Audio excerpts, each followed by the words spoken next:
Greetings. Did you enjoy my last reading about the Empire of Men?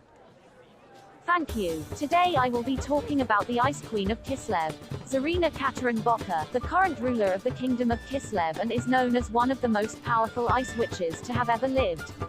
From the icy fastness of her capital city of Kislev, the Ice Queen Katarin rules her land with an aloof majesty. The daughter of the fiery and charismatic Tsar Boris Bokha, she ascended to the throne in 2517 IC. Tzarina Katarin is the latest in a long line of Tzarinas descended from the ancient Khan queens of the Gospodas, the powerful tribal group that migrated west centuries ago, and became the dominant peoples of what was to grow into the great nation that is Kislev. A great wizard in her own right, her power is said to come from the land of Kislev itself, its icy soul and bleak tundra giving her command of the elements and mastery of that form of wizardry known as ice magic. Indeed, some whisper that she is in fact the living reincarnation of the very first Khan queen, Miska. Upon her ascension to the throne of Kislev, it is said that the Bokha palaces have grown a new wing, half a mile long, made entirely from glittering ice. This wondrous creation would be beyond all but the most powerful ice mages, and it is here that Katarin remains for most of the time, granting audiences in an immense chamber of magically woven hoarfrost. Some believe that she simply prefers the chill of these frozen corridors, while others say that it is a display of her power to overawe would-be enemies and foreign ambassadors. Katarin was born as the only child of Boris Bokha, the Tsar of Kislev during the turmoils after the Great War against Chaos. When Tsar Boris undertook the initiation rites to become a high priest of the cult of Ursun, he disappeared into the wilderness and haven't been seen since for nearly 18 days. When it would appear that Boris was presumed dead, the nobility of Kislev were moved to crown the still infant Katarin as the new Tsar of Kislev until Boris was later found unconscious yet alive alongside a mighty bear.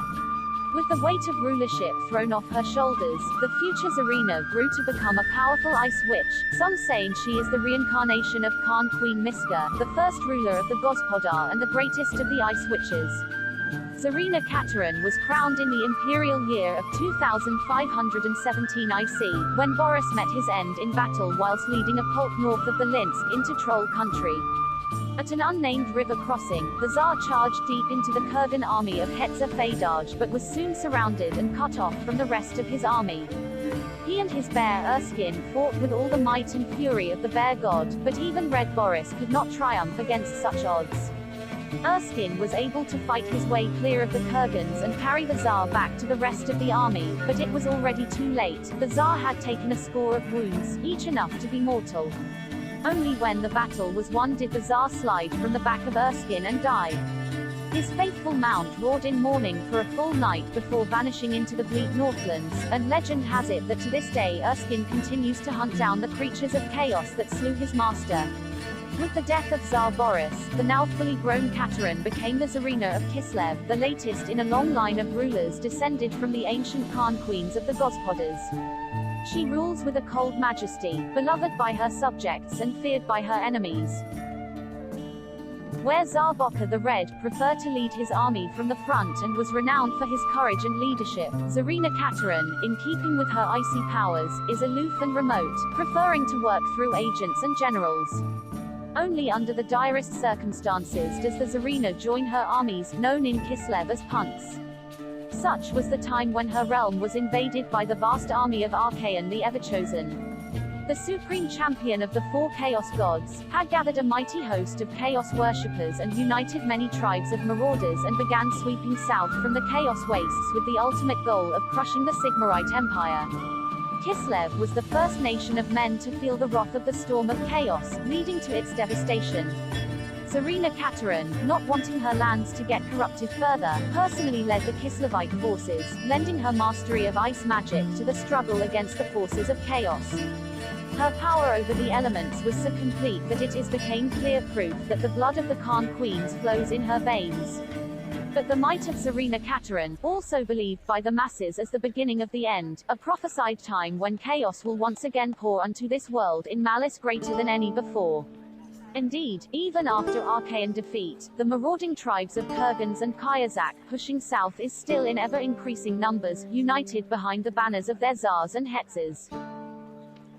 The writings of Anspracht of Nuln names this time as the Spring Driving, an innocuous term that encompasses a time of unremitting horror and bloodshed. Masses of northern marauders are sweeping down into Kislev, butchering everything in their path. Many battles have already been fought, and the marauding tribes of Kurgans and Kayazak have razed several towns and Stanitsas, the military settlements mainly inhabited by the Kislevite patrols.